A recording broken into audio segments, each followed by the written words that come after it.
ហាមធ្វើរឿងទាំង3នេះបើសិនបើចង់ឲ្យជីវិតរបស់យើងប្រសើរឡើងទី1គឺហាមខ្ជិលពិសេសគឺខ្ជិលគិតតែម្ដងបងប្អូនដឹងអត់ថាខួរក្បាលរបស់យើងសពថ្ងៃហ្នឹងគឺប្រៀបបីដូចជាកំបិតអញ្ចឹងប្រសិនបើយើងមិនដែលសំលៀងវាជាប្រចាំនោះទេវានឹងប្រែទៅជាសឹករិចរិលពីមួយថ្ងៃទៅមួយថ្ងៃខ្ញុំទទួលស្គាល់ថាសពថ្ងៃមនុស្សភាគច្រើនគឺរវល់ឬក៏មមាញឹកក្នុងការបំពេញកិច្ចការងារផ្សេងដើម្បីចិញ្ចឹមជីវិតហ្នឹងគឺគាត់ stress ហើយគាត់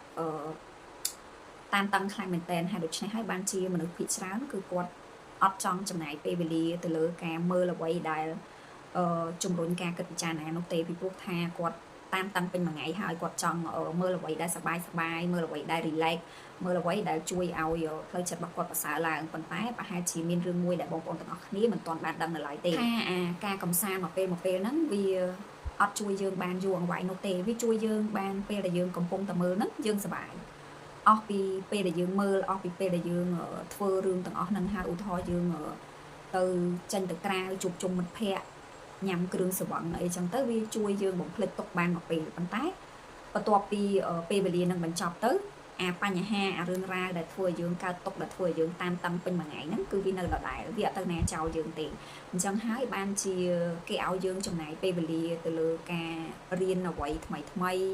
ទៅលើការមើលអ្វីដែលជួយដល់ការគិតពិចារណារបស់យើងពីព្រោះថាពេលដែលយើងមើលគំនិតពិចារណាច្រើនឡើងពីមួយថ្ងៃទៅមួយថ្ងៃហ្នឹងវាជួយឲ្យយើងមានគំនិតថ្មីក្នុងការដោះស្រាយបញ្ហាពេលដែលយើងជួបឧបសគ្គឬក៏ជួបការលំបាកនៅក្នុងជីវិតរបស់យើងណាចំណុចទី2ហាមរត់គេចពីបញ្ហារត់គេចពីឧបសគ្គឬក៏ការលំបាកនានានិយាយស្រួលគឺចង់បានតែសំណុកសុខស្រួលខ្លាចមែនតែនពេលមានរឿងអីមកហ្នឹងគឺខ្លាចអត់ហ៊ានប្រឈមមុខទេសុខចិត្តរត់គេចទុកឲ្យអ្នកផ្សេងជាអ្នកដោះស្រាយជំនួសទុកឲ្យអ្នកផ្សេងជាអ្នកទទួលខុសត្រូវជំនួសយើងដែលការធ្វើបែបហ្នឹងគឺជារឿងដែលយើងខាតខ្លាំងមែនតើពីព្រោះថាមនុស្សដែលក្លាហានមនុស្សដែលរឹងមាំមនុស្សដែលប្រកែហ្នឹងគឺតើតែគាត់ឆ្លងកាត់បញ្ហាការលំបាកអីទាំងអស់ហ្នឹងទើបអាចដុសខាត់សម្លៀងខ្លួនឯងឲ្យទៅជាមនុស្សថ្មីម្នាក់ទៀតបានដោយសម្ដីរបស់លោកមេតបហានស៊ីងដែលជាបុគ្គលល្បីមួយរូបនៅក្នុងប្រវត្តិសាស្ត្រចិនហើយគេមានថតរឿងដែររឿងហ្នឹងគឺចំណងជើងថាស្ដេចសង្គ្រាមខ្ញុំចាំបានសម្ដីដែលគាត់និយាយថា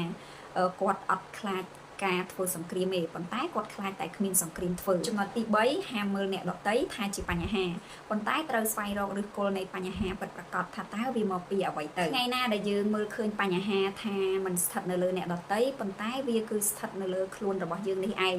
ថ្ងៃនោះហើយគឺជាថ្ងៃដែលជីវិតរបស់យើងចាប់ផ្ដើមប្រសើរឡើងការពិតវាអត់ដូចការគិតរបស់យើងនោះទេហើយអ្នកដទៃយើងក៏មិនអាចគ្រប់គ្រងគេបានដែរប៉ុន្តែយើងអាចគ្រប់គ្រងចិត្តរបស់យើងខ្លួនឯងបានសរុបមកវិញប្រសិនបើបងប្អូនចង់ឃើញជីវិតរបស់បងប្អូនប្រសើរឡើងហើយមានក្តីសុខជាងមុនបងប្អូនអាចអនុវត្តតាម3ចំណុចខាងលើនេះបានជាចុងក្រោយកុំភ្លេចចុច like និងចែករំលែកវីដេអូនេះម្នាក់មួយផងប្រសិនបើបងប្អូនទាំងអស់គ្នាយល់ថាវីដេអូមួយនេះមានប្រយោជន៍ហើយសម្រាប់បងប្អូនថ្មីដែលគាត់